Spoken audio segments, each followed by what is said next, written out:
Hello everybody, Father Jim Barron here. Thanks for joining us on this Fireside.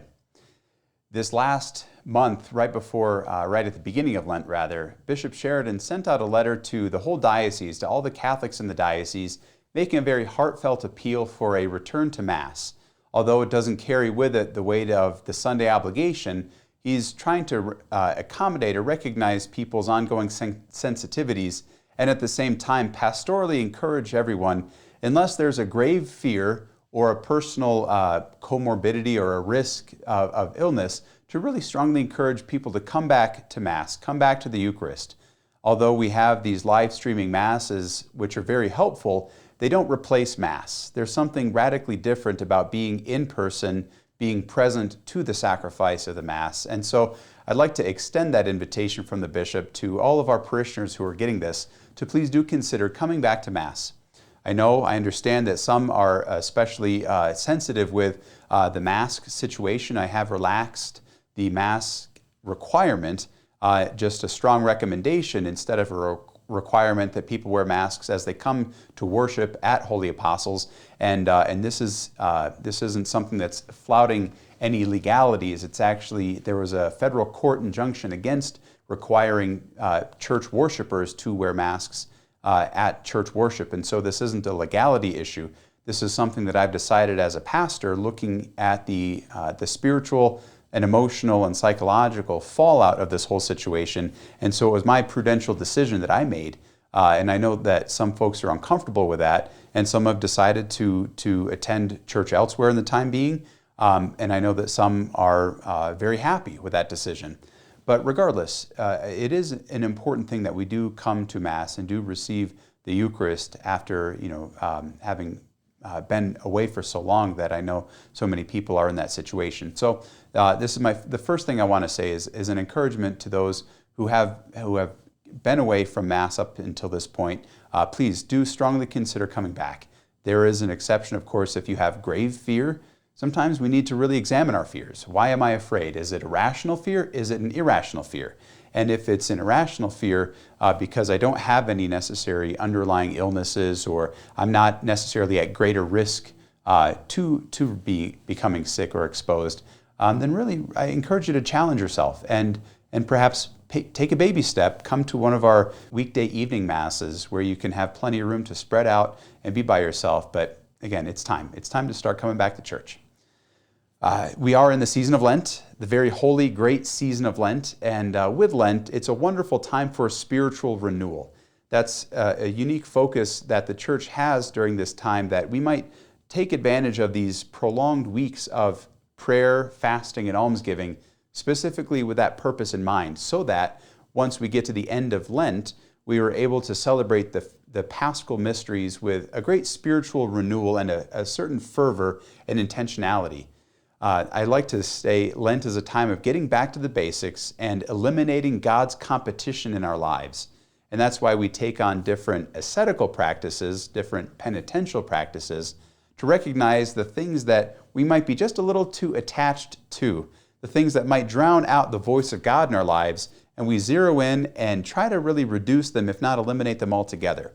Because of that importance of spiritual renewal, we want to focus on becoming more and more faithful as Catholics. And this, I think, is a very appropriate theme for this Lent 2021, as we see so much of an increase in not only indifference, but outright hostility to our Catholic faith. With some of the legislation that's being proposed that we're going to talk about in future firesides, especially the Equality Act that President Biden has promised to support, that's really targeting in a special way Christians and Christian churches. And it's something that we should all really be bothered by. But the first answer, the first step in responding has to be a spiritual one. And it has to be Catholics, all Catholics, taking our faith much more seriously. There really is no middle ground for sort of passive Catholicism. We need to have Catholics who believe what the Church teaches and who seek to defend it and to understand why the Church teaches it. That it's time for Catholics to truly be faithful to what we say we believe. So not just saying that we believe it, but also living it. I've preached a couple times in these last weeks about the importance of our spiritual renewal of faithfulness to the covenant that Jesus has established with us. And this is something that calls on all of us, myself included, to re-examine how we live, the things that we do, and some of the things that we don't do. When we allow things to occur in our lives, in the lives of our families, in the life of our church, that we really just shouldn't. Lent is a time of purification, which is one of the prerequisites, if you will, for renewal. And purification involves looking at sin and examining that in our lives. And so there are going to be ample times for confession during these next number of weeks. On the 14th, 15th, and 16th, Father Ken Geraci, our guest priest, is going to be offering a parish mission or a retreat. It's going to be at 6:30 to about 7:30 Sunday, Monday, and Tuesday evening of that week. And we're going to also offer confessions during and after those times where he'll be giving his reflection. Holy Week, we're going to have a confession blitz Monday, Tuesday, and Wednesday evening, 6:30 until 7:30 or until we've gotten through everybody. We also have our confession times on Wednesday evenings, 4:30 to 5:15, and then Sundays about 15 minutes before Mass up through the offertory. So please, please, please make time for confession, which is a time of, again, purification and spiritual renewal. And there will be ample opportunities to do this. So, I know I've gotten a few requests for appointments for confession. I'm happy to do those, but I can't make an appointment with everybody for confession. So please make sure that you take advantage of those times and come early. Don't wait to the last minute, because we might have 500 people in that last night, and there's no way we can accommodate all of that last night of confessions before Holy Thursday. So please come early, and also the Citadel, the Catholic Center at the Citadel is a wonderful place to go to confession as well. But it really is all about renewal, purification, and faithfulness, becoming more and more faithful as disciples of Jesus Christ. There's so much more that we'll get into, as I mentioned, about the political and social real threats to our Catholic faith, the practice of our Catholicism, that I want to dig into in a couple upcoming fireside chats. And hopefully I'll have a guest speaker who's a parishioner. He's also a lawyer who's very well versed on what impact this could have. But initially, especially this week, please make sure that you contact your senators, your representatives. Let them know that you are very bothered by this proposed piece of legislation that the House has already passed. The Senate may pass it. And if it gets passed, that's going to spell big trouble for us as Catholics. So please do your research, find out what this Equality Act is about and why it's such a threat to us as Catholics, but it's also a huge threat to women. There's some very troubling pieces in this piece of legislation that should really bother all of us, especially husbands for our wives, dads for our daughters.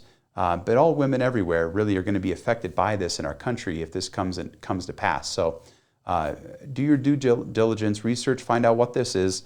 There's going to be some information on our website and links with this fireside chat that we'll send out to you so that you can become more educated and well-informed, and then also who to contact to make your voice heard. But we want to become faithful more and more ourselves. That's, as I said, the first step. So prayer, fasting, and witness.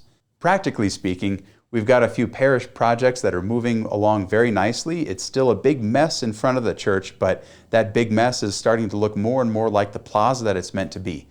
We've got a lot of work to do in the next couple weeks. Thank you, as always, for your patience. That's going to be really nice, though, when it's done. We have our Stations of the Cross being refurbished as we speak at a studio up north of Denver. Starting next week, the second week of March, we'll have a team of parishioners starting to come in and take down the acoustical paneling on the back wall. That's going to make a big difference as far as our acoustics, but then also for our lighting and provide a nice background for our new Stations of the Cross. So a big thanks in advance to all of our parishioners who are going to be volunteering to help and get that project moved ahead. That's all I've got for right now for this fireside. Thanks so much for tuning in, and God bless your Lent. Bye-bye.